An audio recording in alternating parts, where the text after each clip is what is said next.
My house is about to go up in flames. Most people don't realize how quick fires can actually happen. I left my hair straightener on all night, and now I'm about to lose everything.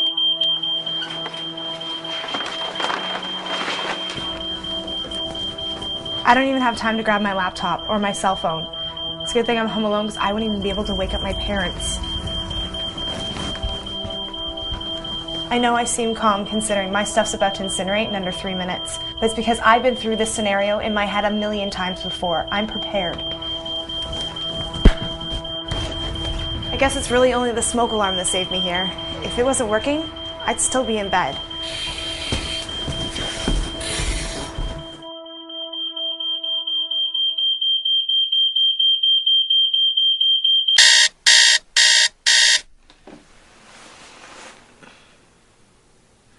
I relived that night again and again in my head, but in my dreams, the smoke alarm was working. It wasn't. Is yours?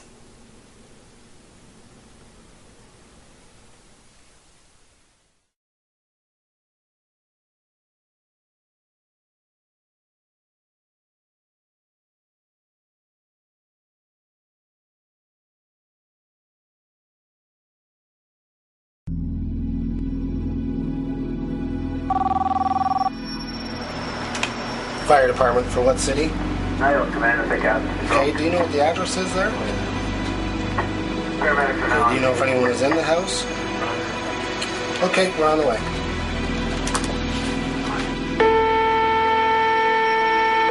Hey, Captain, pump 1, pump 2, pump 6, 6 fires respond. 78 King Street, book out D4, between James and Queen Street, report of construction fire.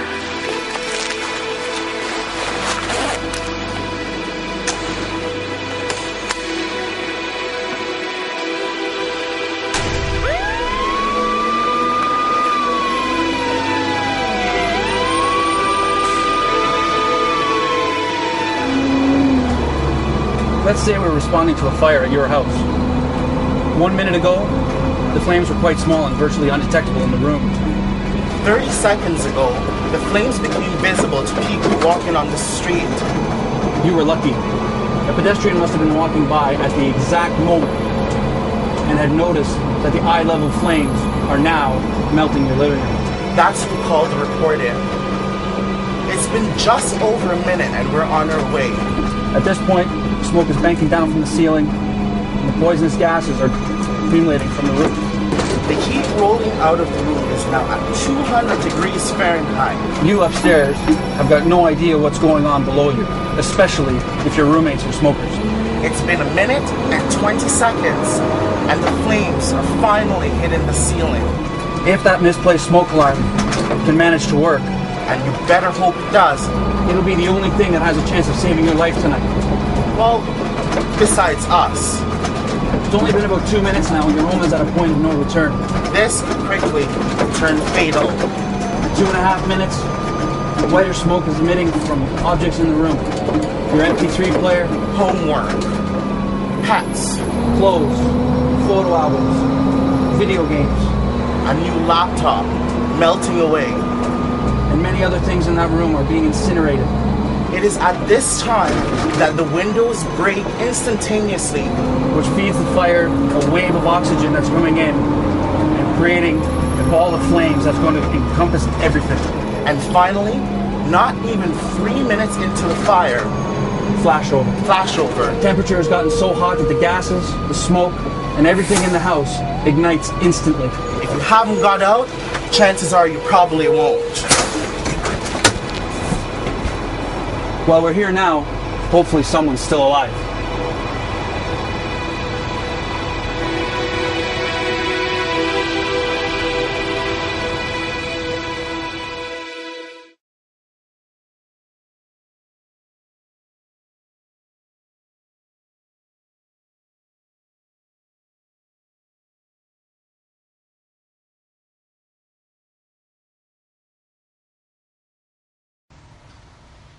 What you are seeing now is the alcove area in the living room of the simulation home.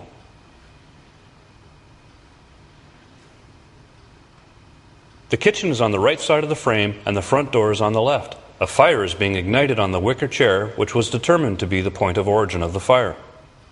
The equipment hanging from the ceiling are the heat sensors installed to monitor the temperature of the room at various levels. The smoke is now pouring from the ignition point and a small flame is developing. The wicker chair is now burning.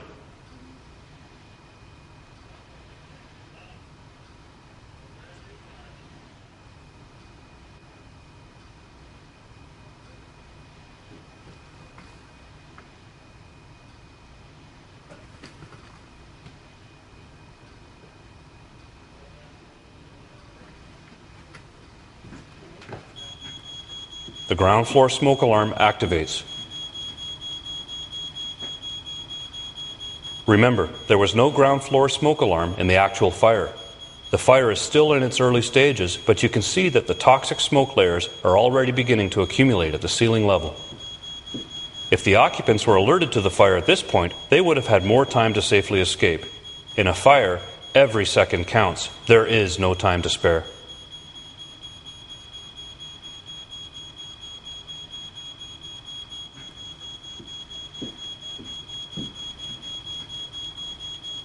The smoke alarm on the second floor now activates. This is the alarm the family heard. At this stage, they are getting out of bed, gathering their children, and preparing to escape. These are the fire conditions that the family would have faced as they came down the stairs. At this point, the temperature in the room at the shoulder level is approximately 40 degrees Celsius.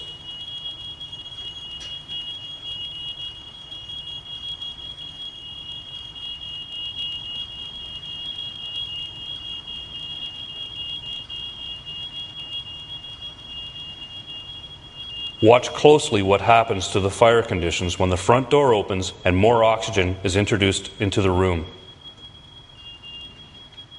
At this stage, we believe the mother and 3-year-old are now exiting the front door. In the confusion of the growing fire, the father and older boy became separated, and the father barely escaped with his life. Unfortunately, the child had run back up the stairs and perished in the fire. Within 30 seconds of the door opening, the temperature on the first and second floors soared to over 700 degrees Celsius. The fire is spreading rapidly throughout the room as flaming paint is dropping onto the furnishings.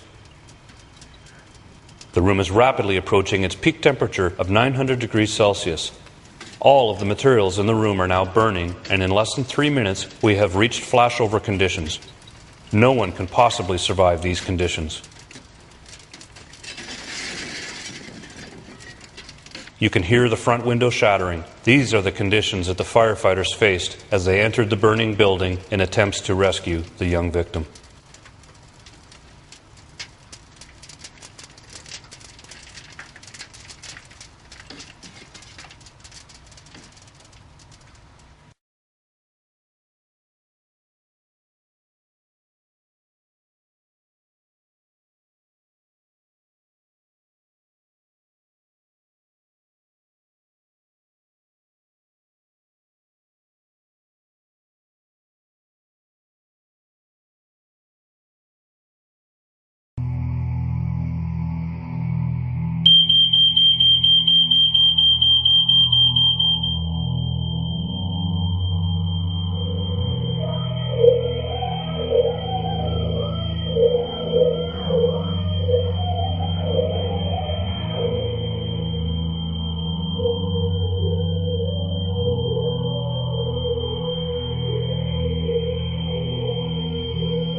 I have no idea what this means or what to do. My first flight got canceled on the way here, so I missed orientation week. We've only been in this building for about a month, and all the halls look the same. I usually take the elevator. I literally have no idea where the quickest way out is. No one takes the stairs. My roommates are all at class, so I'm the only one on this floor. I remember seeing a fire exit sign, but I can't remember if it's at the other end of this hallway or not. Smoke is incredibly thick right now. And because I didn't care about the fire drills that happened in this building, I can barely breathe or see. I won't make it back to the other door. No one will even know I'm here until it's too late. I could be out on the sidewalk with the rest of the residents by now. But I have no clue how to get out of here. Fire department, is there anybody inside? Fire department, anybody in here?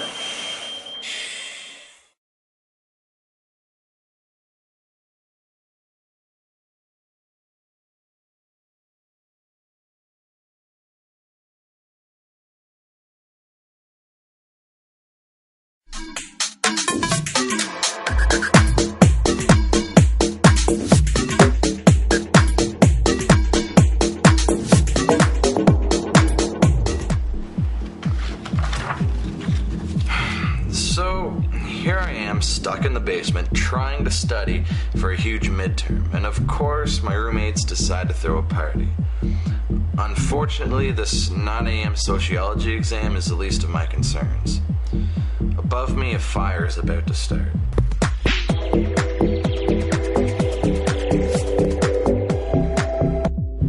Tyler just threw 3 cakes in front of the basement door, and the windows down here are way too small to climb out of. So as of 4 minutes ago, I was officially trapped. I know you need music to dance, but no one will hear the smoke alarm until it's too late.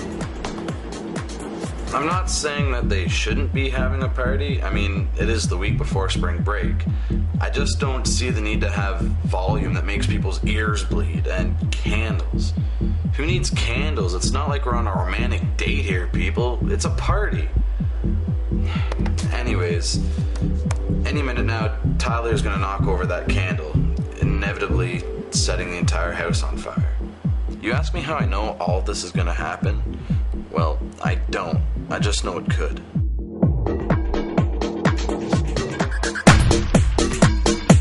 I like a party as much as you. I just think people should think. Then we could avoid these situations. Now, if you excuse me, I have an exam to study for. Oh yeah, and the rest of my life to live.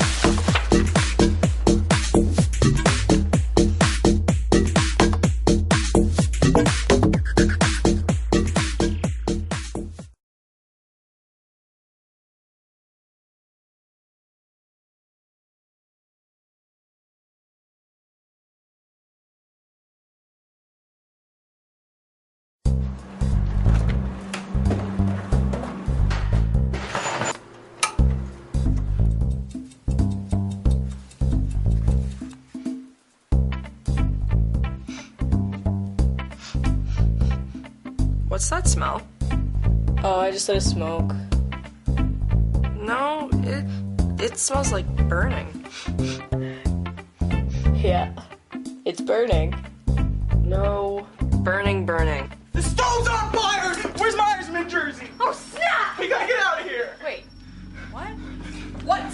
Stop. What happened? What's burning? The stove is on fire! Where's the fire extinguisher? Stop, drop, and roll, baby! That's all I got!